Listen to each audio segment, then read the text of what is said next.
खबरों के निष्पक्ष विश्लेषण के लिए सब्सक्राइब करें Jantantra TV and press the bell icon. Never miss any update. और राजस्थान से इस वक्त की बड़ी खबर आपको दिखा रहे हैं। अशोक गहलोत के करीबियों पर आयकर विभाग का छापा।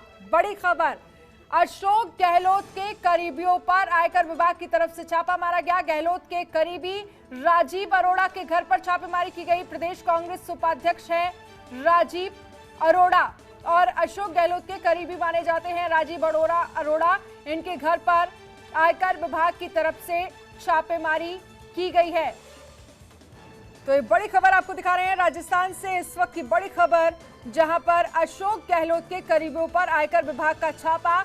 तो आप समझिए इस चीज को कि एक तरफ ये राजनीतिक घटनाक्रम चल रहा है, जहां पर सचिन पायलट की तरफ से ये कहा जा रहा है कि अशोक गहलोत की सरकार अल्पमत में है, मेरे पास 30 विधायक है। और ये चीजें देखिए आप, यहाँ पर एक तरफ राजनीतिक घटनाक्रम और दूसरी तरफ राजस्थान से हम आपको इस वक्त की बड़ी खबर दिखा रहे हैं, जहां पर अशोक गहलोत के करीबियों पर आयकर विभाग का छापा।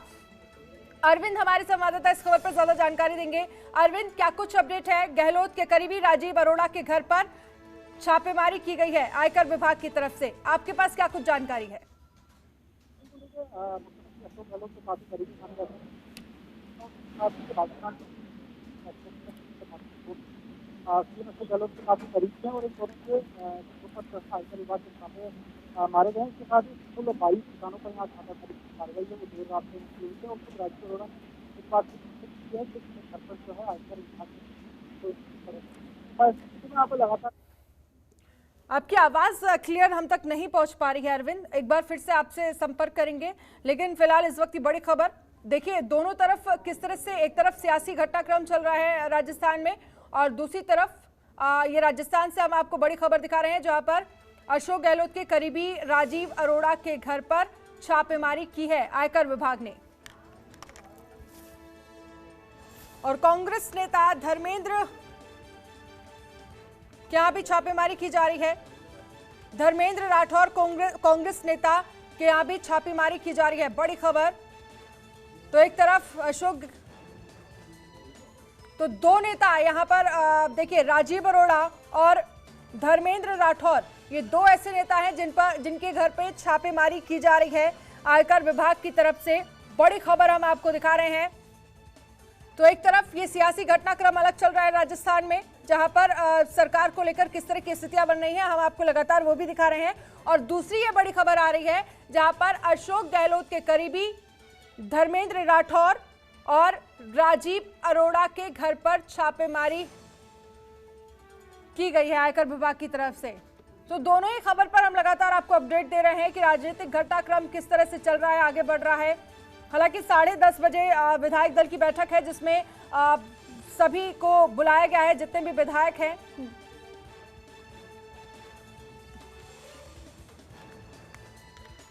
तो जनतंत्र टीवी लगातार आपको इस पूरे सियासी घटनाक्रम की अपडेट लगातार दे रहा है। अरविंद पलावत हमारे साथ लाइव जुड़ गए हैं।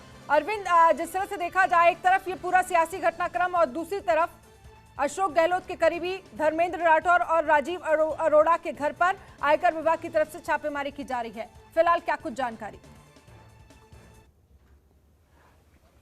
जी बिल्कुल, देखिए जो धर्मेंद्र राठौड़ हैं और राजीव अरोड़ा दोनों ही मुख्यमंत्री अशोक गहलोत के काफी करीबी माने जाते हैं और इनके जो घर पर है वो आयकर के छापे पड़े हैं। करीब 22 ठिकानों पर ये छापेमारी की जो कार्रवाई है आयकर विभाग की वो यहाँ पर की गई है। तो अपने आप में एक और जहाँ पर राजस्थान की सियासत काफी गर्म है, तो दूसरी ओर अब जो छापेमारी की जो कार्रवाई हुई है तो कहीं ना कहीं एक बड़ा संकेत इस ओर जाता है, क्योंकि पहले भी कई बार जो सीएम अशोक गहलोत है उन्होंने ये चीज कही है कि जो सेंट्रल गवर्नमेंट है वो ईडी है, इनकम टैक्स है, इन सबका जो दुरुपयोग है वो यहाँ पर कर रहे हैं। तो एक बार फिर से ये जो आरोप है ये यहाँ पर लग सकता है, क्योंकि आज एक बड़ा मूवमेंट यहाँ पर सियासी मूवमेंट है और उससे जस्ट पहले इस तरह की जो कार्रवाई हो रही है तो कहीं ना कहीं एक बड़ी चीज यहाँ पर हो सकती है। और लगातार जो चीज सामने आ रही है उसमें यही है कि जो दोनों ही जो नेता है, क्योंकि राजस्थान बीज निगम के पूर्व अध्यक्ष रहे हैं धर्मेंद्र राठौड़, इसके साथ ही राजीव अरोड़ा खुद भी जो सीएम अशोक गहलोत के काफी करीबी माने जाते हैं। तो ऐसी स्थिति में दोनों ही नेताओं के घर पे सीबीआई के इनकम टैक्स के छापे जो मारे जा रहे हैं, तो कहीं ना कहीं एक बड़ी चीज यहाँ पर सामने आ सकती है कि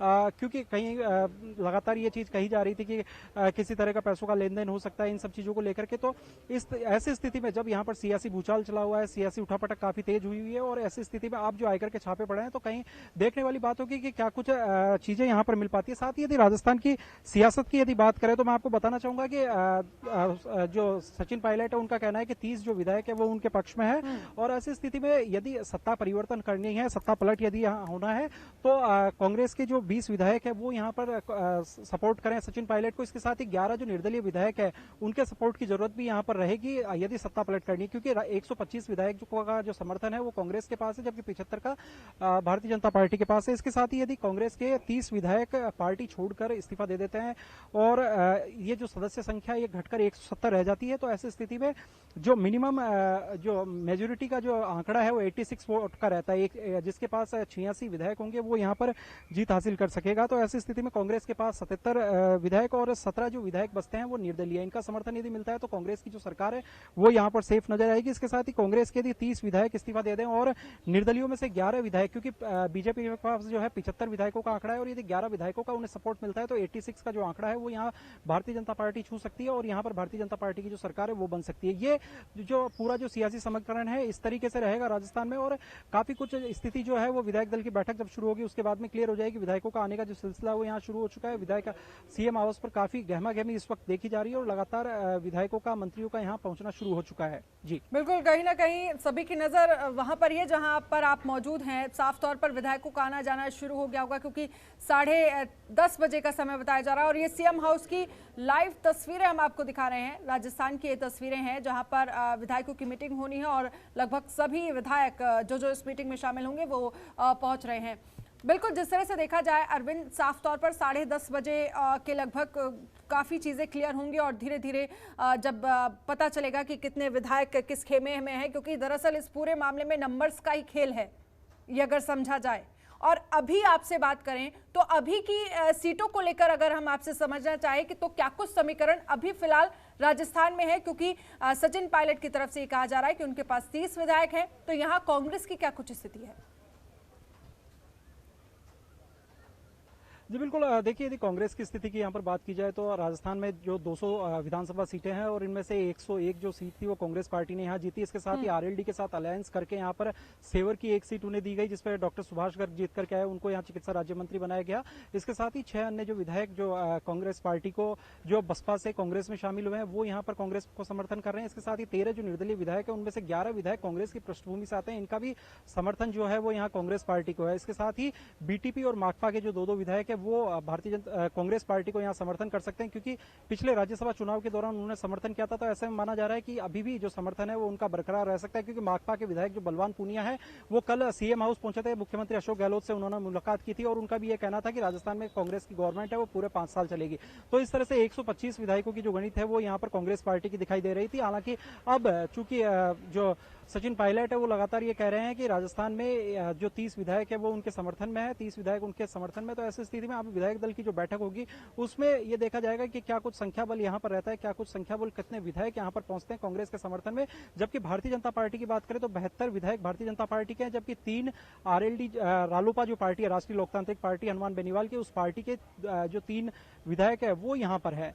तो अब देखना होगा जिस तरह से यदि 30 विधायक इनके साथ में आते हैं तो जो मैंने पहले समीकरण बताया, यदि सत्ता पलट करना है तो उसके लिए काफी कुछ चीजें यहाँ पर आगे और भी होनी। केवल 30 विधायकों के जाने से ही सत्ता पलट राजस्थान में होता हुआ दिखाई नहीं दे रहा है। जी अनन्या, और ये कहीं ना कहीं एक दिन का खेल नहीं है कि पिछले 3 दिनों से जो नाराज चल रहे हैं, ये कहा जा रहा है कि एसओजी की तरफ से पहले नोटिस भेजा गया और उसके बाद उन्होंने आलाकमान से सचिन पायलट ने बात करनी चाहिए, लेकिन किसी भी तरह का कोई रिस्पॉन्स वहां से नहीं मिला और उनकी बातचीत नहीं हो पाई। तो ये सारी चीजें, ये नहीं कहा जा सकता कि एक दिन में या 2 दिन में या 3 दिन में ये सारी चीजें घटित हुई हैं। ये काफी पहले से ये कहा जा सकता है कि ये पूरी रणनीति और ये पूरा रूपरेखा और ये पूरा रोडमैप कहीं ना कहीं बनाने की तैयारी कहीं ना कहीं चल रही थी, कहा जा सकता है अरविंद? जी बिल्कुल, देखिए जब ये अभी की बात नहीं है, करीब 6 साल पहले जब पीसीसी चीफ का कार्यकाल जो है वो पीसीसी चीफ का जो दायित्व है वो सचिन पायलट को मिला, उसके बाद में पिछली भाजपा सरकार के कार्यकाल में केवल 21 विधायक वो कांग्रेस पार्टी के पास थे, और उस दौरान बड़ा संघर्ष सचिन पायलट ने किया, और उसका एक नतीजा रहा कि कहीं ना कहीं जो 101 विधायकों की मेजोरिटी के साथ है कांग्रेस गवर्नमेंट बनी राजस्थान में, और उसके बाद में अन्य जो विधायकों का समर्थन भी मिल गया, ये भी एक राहत की एक अच्छी बात रही। लेकिन उसके बाद से जिस तरह से देखा जा रहा था कि सचिन पायलट खुद को ये मान रहे थे कि उनको जो प्रॉपर रेस्पॉन्स है वो यहाँ पार्टी की ओर से नहीं मिल रहा है, पार्टी उनको प्रॉपर रेस्पॉन्स नहीं दे रही, और सीएम अशोक गहलोत उनको कमतर आंक रहे थे। क्योंकि जिस तरह से कल उनकी बात हुई मुख्यमंत्री जिस तरह से उनकी बात हुई है, तो उसके बाद में लगातार अब ये चीजें सामने आ रही हैं कि काफी कुछ जो चीजें हैं वो यहाँ पर क्लियर होने की संभावना थी, लेकिन पार्टी आलाकमान ने उनको समय नहीं दिया। पार्टी आलाकमान से मिलने का जो समय लगातार मांगा जा रहा था, लेकिन सचिन पायलट पार्टी आलाकमान से नहीं मिल पाए, और उसी का एक नतीजा यहाँ पर देखने को मिला कि एक नाराजगी। लेकिन सवाल ये भी है कि आखिरकार जाहिर सी बात है कि ये नाराजगी एक दिन की नहीं है, काफी समय से लगातार इस तरह की हम देखते चले आ रहे हैं। 2018 में जब सरकार बनी दिसंबर में, तब भी इस तरह की तस्वीरें हमें देखने को मिली, लेकिन किसी भी तरह सामंजस्य बिठाकर इस तरह का ऐलान किया गया, अशोक गहलोत सीएम और डिप्टी सीएम सचिन पायलट को बनाया गया। तो ये एक दिन का मामला नहीं है, लेकिन नाराजगी इतनी बढ़ गई कि किसी भी तरह की कोई बातचीत नहीं हुई सचिन पायलट की कांग्रेस आलाकमान से, और अब स्थितियां ये हो गई कि पार्टी छोड़ने तक को तैयार हो गए वो। इस तरह का साफ तौर पर ये तस्वीर नजर आ रही है।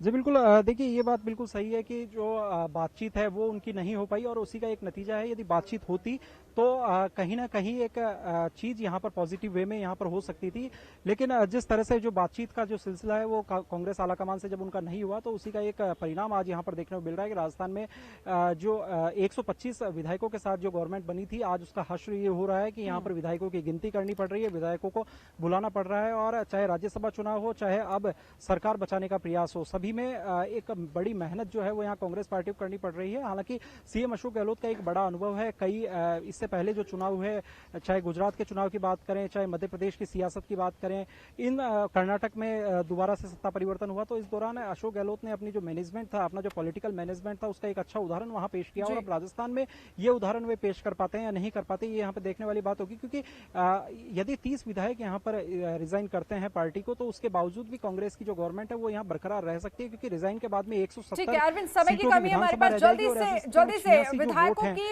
बैठक पर अपडेट, बैठक पर फिलहाल क्या कुछ अपडेट है आपके पास?